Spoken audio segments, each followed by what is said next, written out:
A narcissist has a hidden need to inflict pain, suffering, and misery upon another person or people.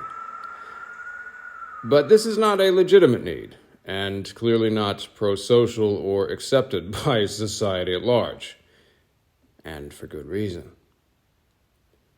This, amongst many other contributing factors, tends to cause the narcissist over a lifetime of fine-tuning and adaptations to custom tailor their abusive cycles to selective targets, whilst perfecting the outward veneer of benevolence and, or at the very least, good intentions to the community at large.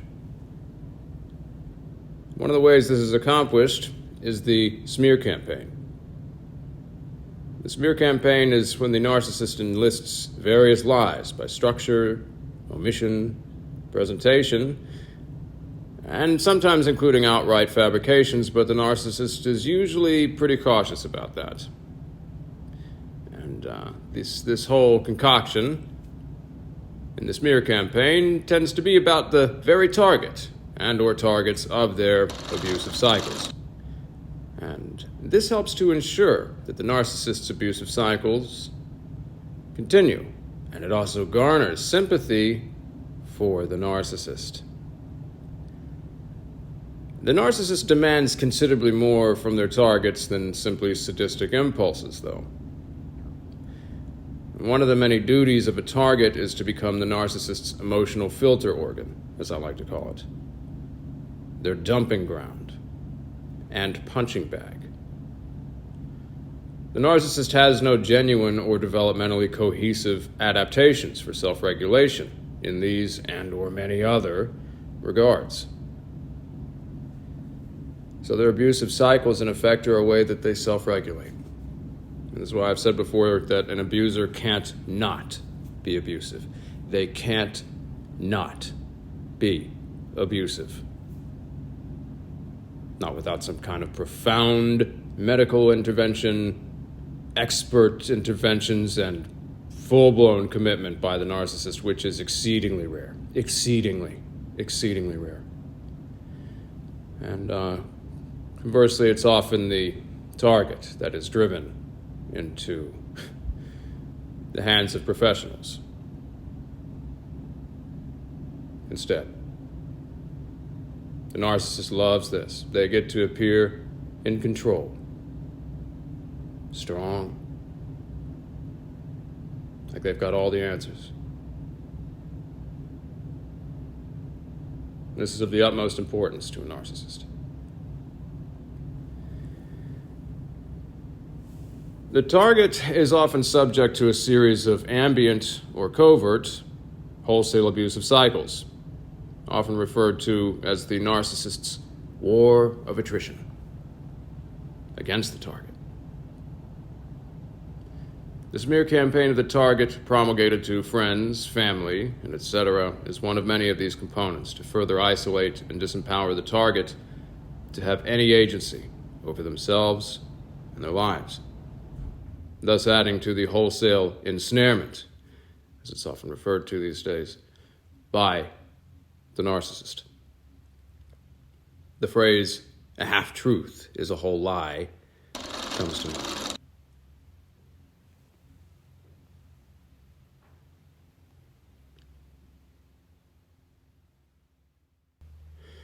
And if a narcissist senses that they are up against the ropes or losing control over their target, well, a victim, essentially. I tend to not like to use this word, but I mean, it is what it is. I mean, what's a murder victim? You know, was the person who got murdered, did they get murdered due to some character defect? I mean, are you kidding me? It reminds me, there's a common phrase that goes around along the lines of, no one can make you feel or think a certain way. And while there's certainly some truth in that, unfortunately, that's not the full story, and like many other truisms, in the wrong hands, it has been exploited ruthlessly. If it were the case that no one can make you feel or think any specific way, then why is manipulation so effective? Especially by those who spend a lifetime developing manipulation in place of their interpersonal relating functions. This thing, a narcissist can't relate to another person. Abuse is their relating function and regulating system. It's how they self-regulate. The phrase seems to be well-intentioned as to help curb one from a victim mentality, and that's great. But when an abuser is hell-bent on manipulating you with the innately developed skill set to do so, this notion is not applicable, because it's like comparing, as I like to say, apples to arsenic. They're not comparable. There's a saying in some circles, and those tend to be well-versed in these phenomena, which is, you cannot manifest in a toxic environment. And manifest meaning, manifest your well-being, your life path, self-actualization, which is kind of a psychobiological imperative. And by kind of, I mean it is. It's paramount. It's fundamental. And narcissists don't look the way most people would expect. Not every narcissist is an overt blowhard, and far from it. You also have the covert, so-called vulnerable narcissist, and/or any combination therein. The covert types are often referred to as the most insidious and difficult to detect. Contrary to popular belief, narcissists are actually very sensitive. They can't handle any form of constructive criticism, or otherwise for that matter. And whereas they may appear calm in the moment, they tend to take their frustrations out later upon whomever, especially when there's no witnesses. So yeah, they're very sensitive, but only concerned with their own feelings. And they have no genuine capacity to care for another person. They are heavily invested in the appearance of it, though, because this is a fundamental cornerstone to the entire interpersonal racket. It's how they regulate themselves on a fundamentally underdeveloped level. In other words, an undiagnosed and untreated narcissistic person, again, can't not be abusive. It's impossible for them. Sometimes the abuse isn't even necessarily, quote, meant to be abusive. I mean, at least some of the time. And again, it's also hard to tell. It's not that you can't, consider the source. You cannot trust anybody like this to self-report. Not by any stretch of the imagination. But they're very invested in making it appear that they can be. Anyway, make no mistake, one's life is in constant jeopardy when ensnared by a narcissist. That's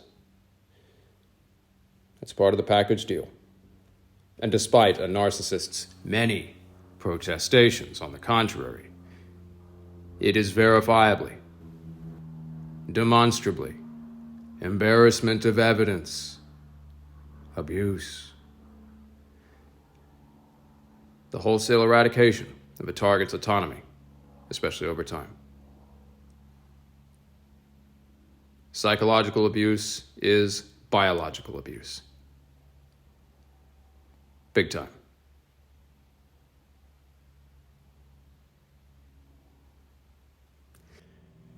If a narcissist finds themselves against the ropes, so to speak, the narcissist will be on their best behavior to the outside world. And to the victim as well. This is known as the hoovering. This is when the narcissist finally starts behaving humanely again. But this is nothing more than a fundamental cornerstone to the whole psychological, emotional, spiritual, even abusive cycle. Pathologically abusive cycle.